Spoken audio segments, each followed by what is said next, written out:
In this video, we'll discuss ways on how to manage your time when procrastination comes into the picture. It will also show you how to manage your life in terms of being able to complete assignments on time and with the highest quality. The information that I'm going to share can serve as a helpful guide on what you can do to prevent procrastination.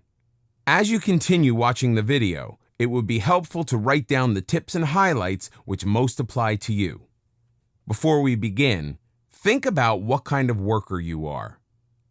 Imagine that you are a writer, a researcher, or a professor.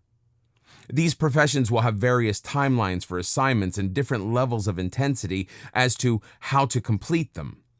Depending on the kind of worker you are, one tip might work better than the other. The first step to stopping procrastination is to realize that you are indeed performing this habit. This is about you being honest with yourself and realizing that you are waiting until the last minute to complete things. Some people will be able to see this quickly, others will take longer to do so. It doesn't matter when you realize you are procrastinating. What is important is for you to acknowledge that it's happening in your life.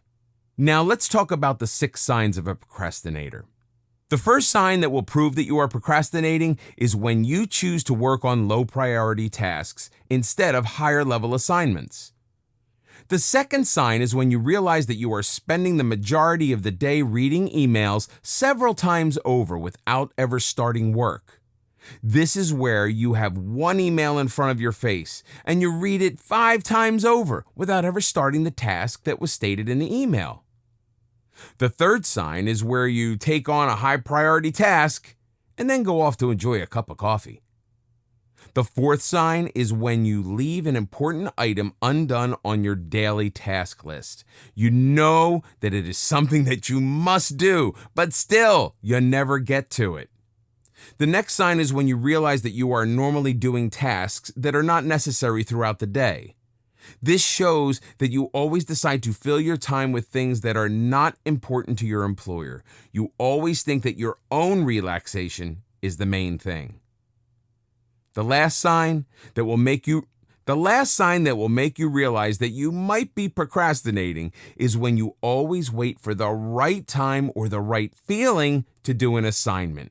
This is where you will continually transfer your blame to the idea that you are not in the right mindset to do an assignment. So you will wait until you are ready.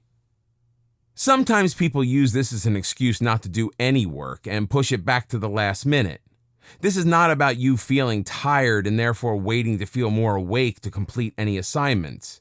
Instead, this is about delaying a task that should be done in a day and instead branching it out to 3 or 4 days just because you are not in the right mood to do it.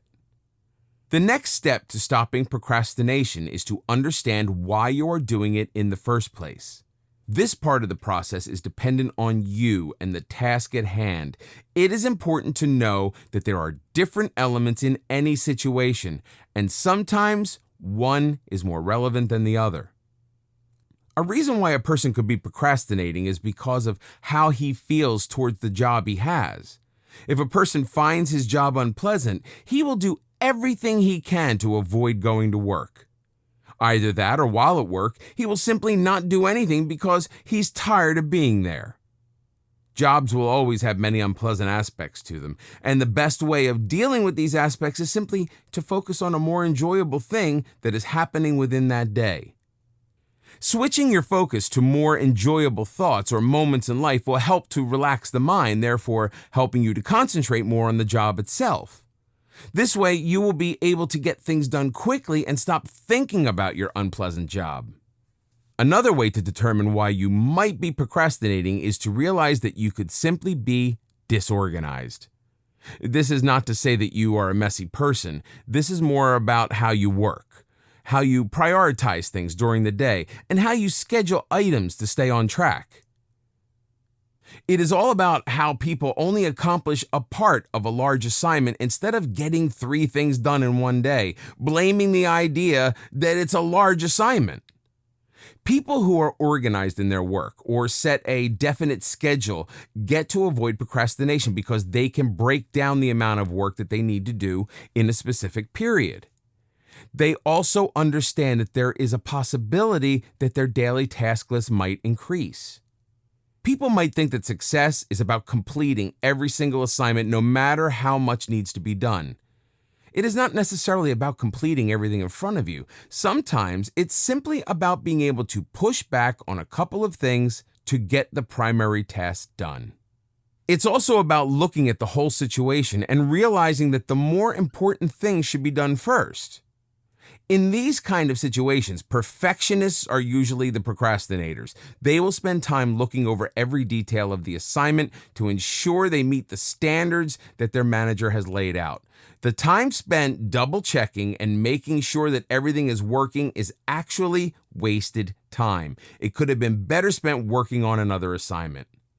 While this is a harsh way of looking at it, it's all about realizing that a person has the tendency to procrastinate because he is trying to get every small detail in, resulting in him not having any choices but to push back other assignments to accomplish a particular one. Perfectionists who continue to push back assignments will develop poor decision-making skills in the long run. They will get used to the fact that they can wait until the last minute to do everything. When this happens, they will not be able to decide which assignment should be done first. It will get to the point where there is no difference between an important and an unimportant task. Basically, these people will develop bad decision-making habits in which they will not be able to successfully decide upon what should be done in terms of completing work. The third step to realizing that you are procrastinating with your work is to learn more about anti-procrastination strategies.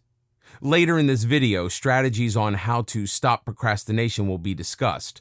For now, the general tips that we have just mentioned have been set in place to keep you motivated and ensure that you continue working well. Since procrastination is truly just a habit, it's all about developing a better habit that can take over the other. The first thing to do to keep you motivated with your work is to come up with your own rewards for completing an assignment. For example, getting a bowl of your favorite snack while working can serve as a reward. Every time you finish working on a problem area, you can eat a part of the snack. This way, you'll be motivated to continue working forward just to have a taste of that small reward. The second thing you can do to make sure you stay motivated is to ask someone to check up on you. The support of this person making sure that you are all right and that you are on track will help to pressure you to continue working. It will motivate you to ensure that when he returns to see what you've been doing, you can show him that you've actually been working successfully. On the other hand, it's like having your boss walk in randomly and seeing that you have not accomplished anything. The third thing that can be done is to determine and carry out an unpleasant consequence for not doing the task. You can take away the rewards you have set for yourself or spend more time at the computer working instead of walking outside. Basically, instead of taking a break and relaxing in the middle of work to reward yourself for getting so much done, you'll sit there and continue working because you're punishing yourself for relaxing when you should have been working hard. The fourth thing that can be done is to work out the cost of the time you have utilized and think about how this cost will impact your employer's budget. This is where you'll see how much pay you will get if you complete the assignment on time versus submitting it late. It's about doing things which your manager has deemed important on time for you to get paid. If you are a person who procrastinates because you are disorganized, then the previously mentioned tips which aim to stop procrastination will not apply to you. Instead, the tips that follow might work for you since they will show you how to get organized. The first thing you can do is to write down a simple to-do list of daily tasks. This is to ensure that nothing is forgotten and that you complete everything, no matter how unpleasant or overwhelming the tasks are. The second thing to do is to look at this list and arrange the tasks from the most important to the least.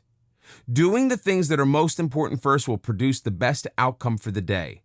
Once this task is done, you should remember that the other things still need to be done, but they are not as important. The third thing to do is to become better at scheduling and project planning. This way, you will know exactly when to start your projects and tasks. The next thing you can do is set a certain amount of time for each item on the list. You should be able to make an estimate as to the amount of time you will need to complete a task on the list. For example, cleaning a kitchen might only take an hour, while completing an entire website might take 5 hours. Ensuring that you can work within the allocated time and working close to it will help you stay on schedule. The most important thing to do is to focus on one task at a time. If a task becomes too overwhelming, or if you are seeing too much on the list, try to break things down into smaller sections. This will help you to create a better plan, which will allow you to continue working and rewarding yourself instead of just stopping altogether for the rest of the day.